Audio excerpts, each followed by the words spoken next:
Hey there. How's it going? Jonathan here. Hope you're having a good week so far. We're just going to recap our conversation from Sunday. If you were there, then you heard it. If you didn't, then you missed it. But this will be a couple of minutes just to kind of refresh your memory or give you a glimpse into what we talked about. So, we brought our 5 week series to a close. It's been a great series. Hope you've been enjoying it. I've been enjoying talking through it and listening to the interviews and filming the interviews and just looking at the stuff. So the title of the series has been, as we all know, Holy Shift. I did not make a mistake in saying that at all, and I wish I did make a $50 bet with Brad because I would be $50 richer right now. But we actually made no official money bet. All right, so we decided to end our conversation on work with a talk on rest, which is so important, right? We work, work, work, work, work. We're called to what we do. For many of us, we love what we do. For some of us, not so much. But nonetheless, we work hard.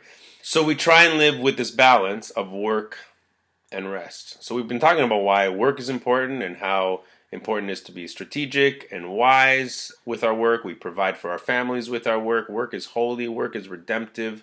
We're serving Christ as we work, no matter who it is we're working for. But there's this amazing balance of rest that's so important. And here's why it's important. We said that the first and best example that we have of work in the scripture is God. Well, the first and the best example of rest in the scripture is God.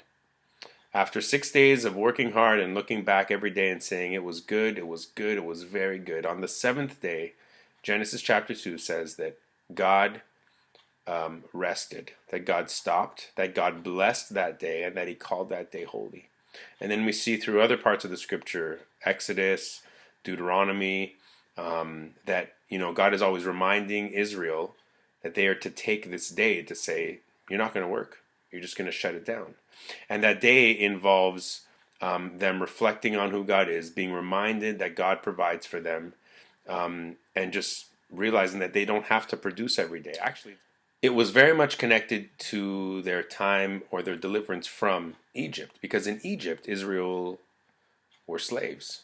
And God says, you don't have to be slaves any longer. No one's going to be forcing you to work 24 hours a day, 7 days a week. You are going to live differently. You're going to stop working and realizing that you don't make the world go around. I do. So we see this in the Old Testament. We also see that it's connected to agriculture and land. And then we see Jesus, actually being chastised by the religious leaders that he's not following the Sabbath perfectly. And Jesus says something amazing. The Sabbath wasn't made for us to serve. No, the Sabbath serves us. The Sabbath serves you. The Sabbath fills you.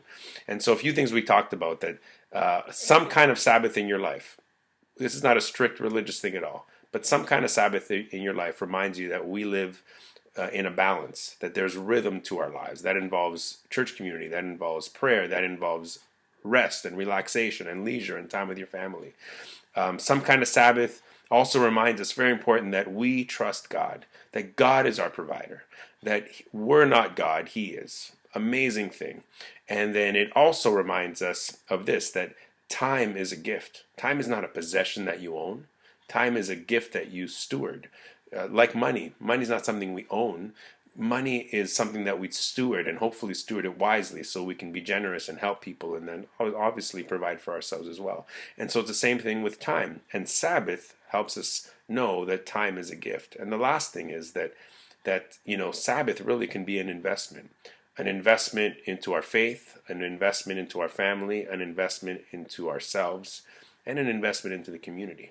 So the whole point of ending our series with this was that we need to balance work with rest. And in that way, we can live healthier lives, both spiritually healthy, physically healthy, relationally healthy. And that is the end of Holy Shift for 5 weeks. Have a great small group. Hope to see you on Sunday, because Sunday the village turns 3. That's right, 3. Peace, love, recycle.